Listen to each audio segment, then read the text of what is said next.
Madame l'ambassadrice a souligné dans son allocution de bienvenue aux participants de la réunion de la French Tech tout le bien qu'elle pensait de ce type d'action, visant à faire se rencontrer porteurs de projets et investisseurs dans le secteur des nouvelles technologies, soulignant le soutien constant de l'État français à ce secteur, et les réussites qui en découlent, 18 licornes en France, indiquant aussi que l'État portugais se trouvait dans les mêmes dispositions, 5 licornes au Portugal. Les objectifs sont communs, faire croître et faire éclore les grandes entreprises de demain. C'est sous ces auspices qu'existe le club investisseur de la French Tech. Antoine Blanchis nous le présente en quelques mots.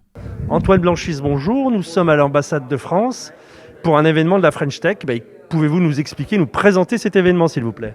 Alors, on a lancé en début d'année un club investisseur. Donc, le club investisseur, c'est une initiative de French Tech Lisbonne qui vise justement à faire jouer encore plus des synergies entre les écosystèmes. On a quand même au Portugal et à Lisbonne notamment pas mal de particuliers français qui ont des capacités à investir. Et puis, on a un des secteurs start-up, un des écosystèmes les plus dynamiques en Europe. Donc, on s'était dit simplement que ça serait une manière fantastique de pouvoir rapprocher projets et investisseurs. Et aussi, on a une communauté d'entrepreneurs français qui ont aussi des projets dans la tech. Et donc, pour toute cette raison-là, on a des réunions maintenant assez régulières autour du club d'investisseurs.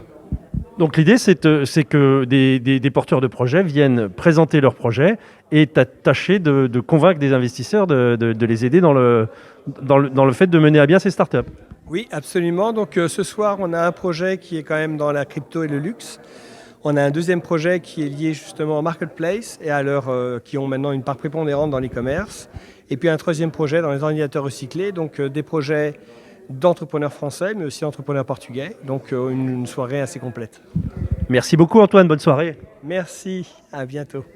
Antoine Blanchis est le maître de cérémonie. Chacun des 3 start-upers présente son projet, son modèle, et fait part de ses besoins financiers afin de continuer à développer ou afin d'accélérer la croissance de son entreprise. Les auditeurs sont des investisseurs privés, des business angels ou des représentants de fonds d'investissement. Notons avec intérêt que nos amis portugais sont les bienvenus, à la fois en tant qu'investisseurs, mais aussi en tant que porteurs de projets, et qu'ils ont répondu présents.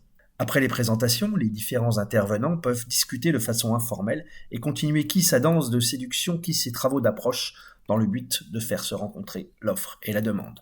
Nous avons pu interroger François Niolat. Il est à la tête d'une start-up qu'il est venu créer au Portugal afin de profiter d'un écosystème favorable. Elle existe depuis et se développe depuis 3 ans. Il nous explique pourquoi il est venu ce soir au club des investisseurs de la French Tech. Nous sommes avec François Niolat. François Niolat, vous êtes un start-upper, vous vous êtes installé à Lisbonne. Expliquez-nous un peu la raison de votre présence ici. Alors, avant toute chose, bonjour, mais ma présence ici n'était pas uniquement liée au développement de l'entreprise, mais j'ai trouvé un berceau et un terreau fertile pour le faire.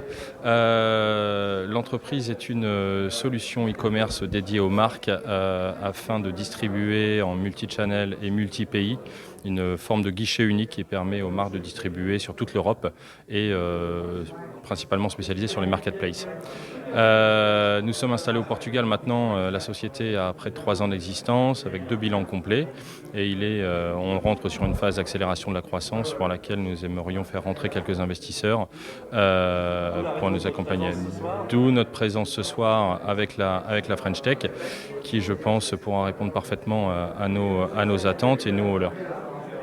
Écoutez, on vous souhaite beaucoup de succès auprès des investisseurs. Je vous remercie, je l'espère aussi. La French Radio. Portugal.